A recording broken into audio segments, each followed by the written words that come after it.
So you're new to melee DPS in Final Fantasy XIV, whether it be the Martial Master Monk, the decimating jumps of Dragoon, the ninjutsu of the ninja, the swift strikes of the samurai, or the promise of the ripping scythe of the reaper, you've got plenty of options. But regardless of which of these weapons you pick up, you just might be wondering, how does this role set itself apart from the others, and how are you going to go about actually playing the game as a melee DPS? This video is going to focus on things that you can do to improve your game regardless of which melee you want to try. Now mind you, while we may bring up specifics as part of examples on how to improve gameplay, we are really not going to be going too in-depth on each and every job here. If you want a deeper explanation of the jobs and job mechanics, check out my Melee Versus series. In fact, check out all of them because you may be curious about other roles as well. Currently we have the Shadowbringers edition out, and we will have an Endwalker edition sometime after 6.0. There are also great resources like FFXIV and the Balanced Discord, which can give you really deep dives with expert opinions on every individual job, and melee specifically for this video. So as a melee DPS, your goal is to deal damage. Specifically, you're going to be trying to stay in range of enemies as much as possible and pump out that damage while not messing up any mechanics.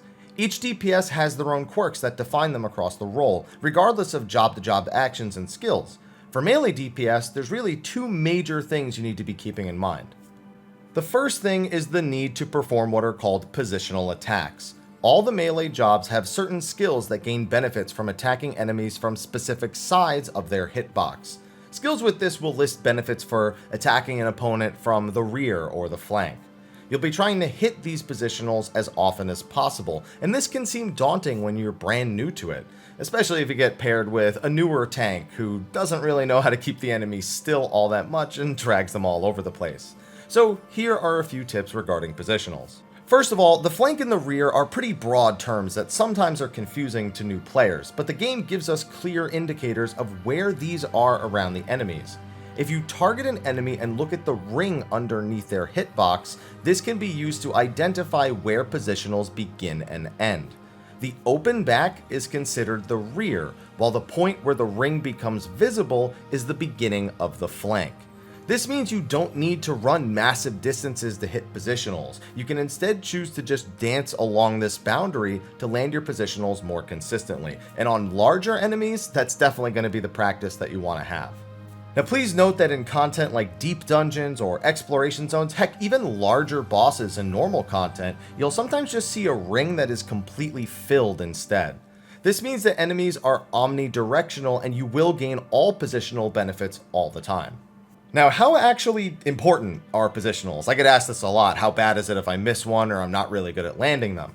Well, I'll say this, it's not worth delaying an attack just to hit a positional. Every attack delayed is time spent not hitting the boss, which will cost you way more than the potency loss of missing the positional in the long run, especially if it happens frequently. So if you can't make it to hit a positional, don't let it distract you from hitting the boss at all. You always want to have those buttons rolling if you're in range of an enemy. Now in terms of how much you actually gain or lose when you hit or miss a positional, that depends on the job. Different jobs gain different potencies or benefits. Samurai generates more gauge when they land a positional. Dragoon gets access to Raiden thrust if they hit the right positionals, and Monk gets an automatic crit on their bootshine skill if they land that positional, which then generates a chakra stack. It's a sizable enough loss that you don't want to ignore them. Not to mention, in my opinion, this is what makes the melee role fun to me. It's why I love Monk, one of the jobs on this list, so much, is that it gets me really involved with the fight in a way that isn't just doing the boss's mechanics in the same way I would be doing it maybe on a different role. It's just a whole different aspect I have to consider when optimizing my gameplay. Now, if you're having trouble hitting positionals because of mechanics, note that you do have a few ways of dealing with this. The biggest one is the roll action True North, which allows you to ignore positionals for 10 seconds whenever you use it. It's not always going to be available. It does have a few charges so they can use it multiple times if you need to across a short period of time in the fight, but you want to try timing your True North usage for when it just seems unreasonable for you to hit positionals. Monk also gets Riddle of Earth to add to this, and I love it. Now, when you're first starting out and you're on dungeon pulls and the tanks are moving all over the place because it's low-level content and you have newer players, listen, don't stress that much. You know, you want to try to hit them if you can, but I understand it if you can't. Once you get a few AoE tools, you'll probably be AoEing packs of enemies instead of worrying about positionals anyway. So really try to think about those on the bosses themselves. And again, if your tank can't sit still, then just no fault to you. Just you understand what you need to be doing, and that's the best you're going to do in that case. So thank goodness AoEs don't have positionals. So positionals are a big part of melee, but I said there were two major aspects to melee DPS. The second one is actually being able to stay in range of bosses to land as many attacks as possible. This melee uptime allows you to keep the flow of your job going, and while some fights make this impossible by removing enemies from the field for periods of time, or for just having mechanics where you can't be close to the boss, there are plenty of times you can circumvent this to keep hitting the boss as much as possible. Now for beginners, don't sweat your uptime too much. Most content in the game isn't asking you to be some melee god that never leaves the boss's side and hits every positional, knows your perfect rotation. That's just not how this game works. If you are concerned or nervous about a new fight or new mechanics that you've never seen before, never done before, focus on learning the mechanics and surviving at first. If you don't learn how things work, it's a lot harder to improve your uptime anyway. So let's consider step 1, learning the fight to improve your uptime. So once you're a bit more comfortable, step 2 is to look at your gameplay and look at how you can be next to the boss more often. Maybe you can look at something and be like, oh, I dodged that too early, or maybe you thought you were just playing a little too safe. These are pretty normal reactions when you see new stuff for the first time. So you just want to analyze moments like that and look at times that you could keep hitting the boss in those cases, or at least spend less time dodging.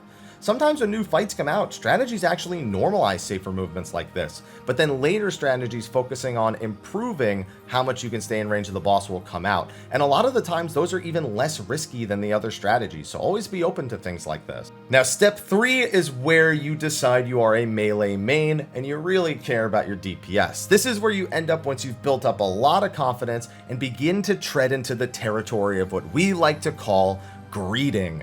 This is the act of squeezing out every possible moment you can be hitting the boss, and is the final end goal of any melee player in terms of improving their performance. Now there are a few ways of doing this. First is to take step 2 to the extreme and play it as close to the wire as possible, getting that last attack off just a moment before that fatal attack would hit, or using your movement skills to move around the arena at a moment's notice to get you back in the action. A lot of enemy animations deal their damage as soon as the cast bar finishes, so you can dash back in what looks to be a giant danger zone, but you know already that it's safe and that you know you can get back to the boss right now.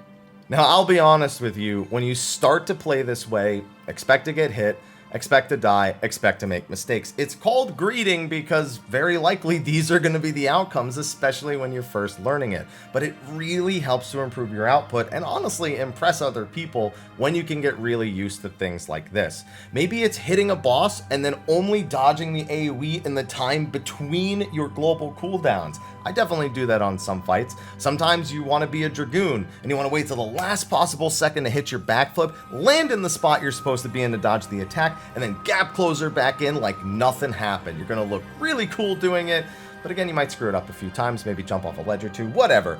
Either way, there's a lot of job-specific ways to improve this level of optimization that we call greeting. So again, we're going to have to get into a lot of specifics if I want to get too deep into that, and I won't be doing that too much in this video. So let's look at some more general ways that you can improve your uptime. Let's get comfortable with the arm's length skill. This skill naturally prevents knockbacks, and while you can simply use it to prevent being knocked around the arena or knocked away from a boss, there are fights where it's used in a fashion that maximizes uptime, even if the timing is a little tight.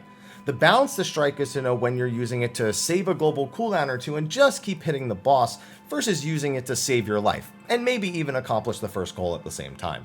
You can also use movement skills to mitigate knockbacks as well, even ones with stuns, as long as you have some precise timing. It can be tempting to use skills like shoulder tackle when they're available to deal damage, but once you know some fights, you learn to save movement tools for moments to make a swift return to the boss's side to keep dealing damage.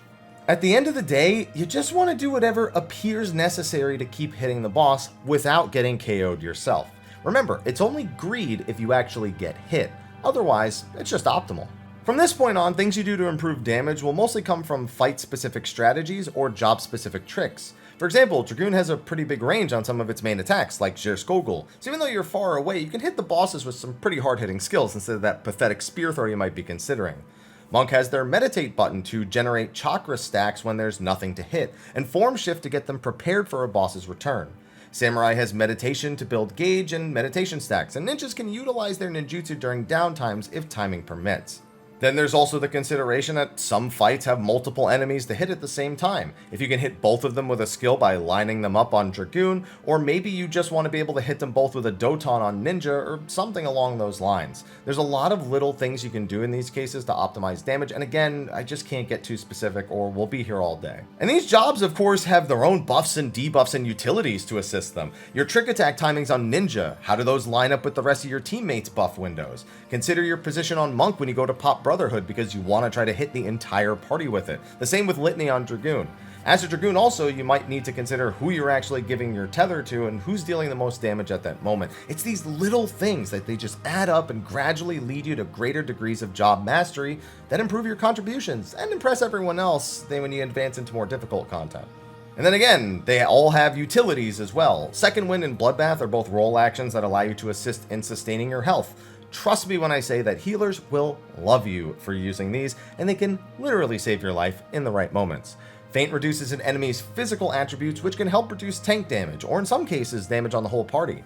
There's job-specific tools like Monk's Mantra to increase healing received, or Ninja's Shade Shift to give them that extra damage shield in case they're targeted by something. Always be considering these tools even when you're focusing on damage. I didn't bring up Leg Sweep. It doesn't work on a lot of major bosses, and even on stunnable bosses, it's sometimes smarter to just let the tanks take care of the stunning. Be ready to use it occasionally though. Some monsters need chain stuns to lock down, and in those cases you'll definitely need to use Leg Sweep.